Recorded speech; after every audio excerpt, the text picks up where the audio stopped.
कोकणातील प्रत्येक अपडेट जाणून घेण्यासाठी आजच माझे कोकणच्या सोशल मीडिया प्लॅटफॉर्मला लाईक, फॉलो आणि सबस्क्राईब करा।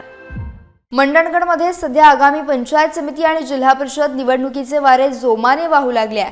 मात्र प्रशासकीय पातळीवर इमारतीच्या दुरावस्थेमुळे गंभीर पेच निर्माण झाला।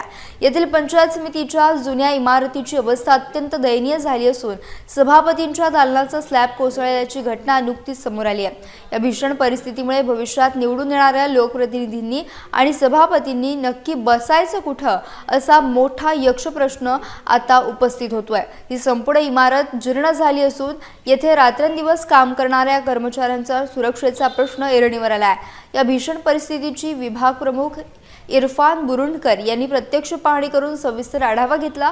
त्यांनी या संदर्भात गटविकास अधिकाऱ्यांना दुरुस्तीबाबत तातडीने अत्यावश्यक त्या सूचना दिल्या।